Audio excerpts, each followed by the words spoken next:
இயேசுவில் பிரியமான அன்பு மாதா தொலைக்காட்சி நேயர்களே, உங்கள் அனைவருக்கும் இனிய வணக்கம்.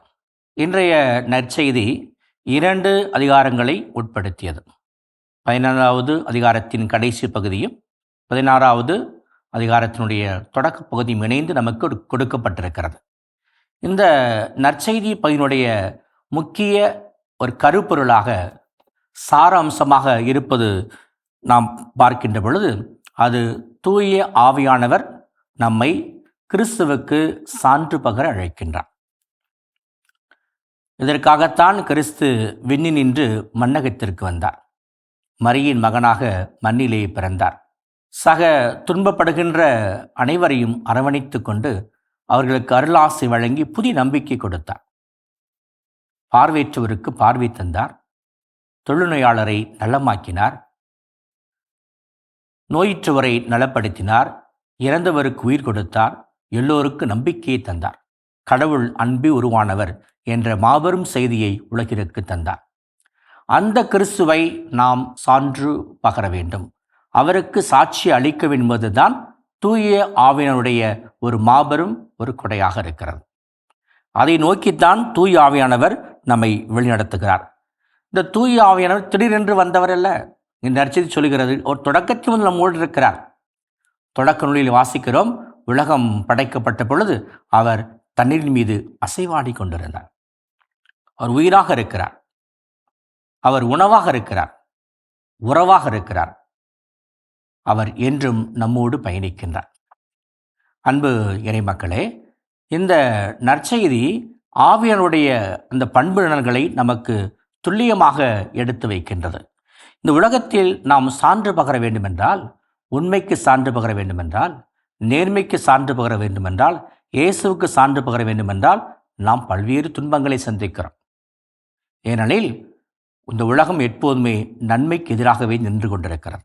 நல்லவர்களை துன்புறுத்துவதிலும், அவர்களை அப்புறப்படுத்துவதிலும், அவர்களுக்கு துன்பம் அறிவித்து எள்ளி நகையாடுவதிலும் இன்பம் காணுகிறது.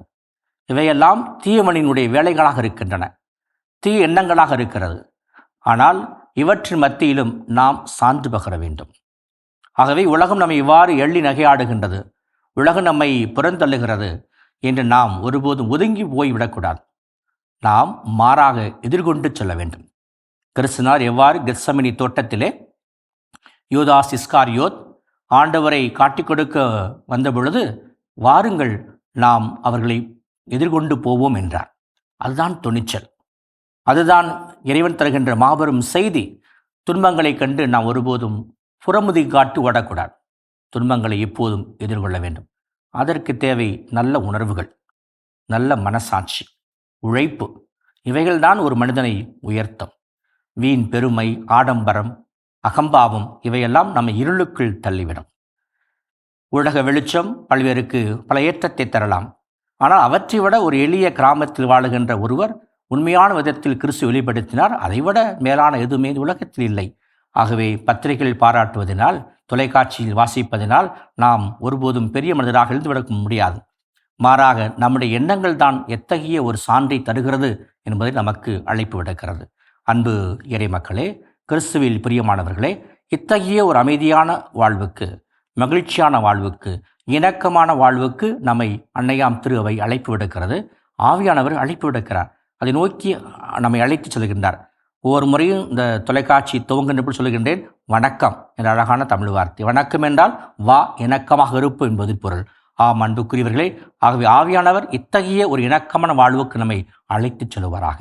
ஒரு ஆவிக்குரிய வாழ்வுக்கு, அடுத்தவருக்கான வாழ்வுக்கு நம்மை அழைத்து செல்வாராக. எத்தனை துன்பங்கள், துயரங்கள், வேதனைகள் வந்தாலும் நாம் துணிவோடு கிறிஸ்துநாதருக்கு சான்று புகர்வோம். அது நமக்கு நிம்மதியையும் நிறைவையும் மகிழ்ச்சியும் தருவதாக. ஆமென். இயேசுவுக்கே புகழ், இயேசுவுக்கே நன்றி. மரியே வாழ்க.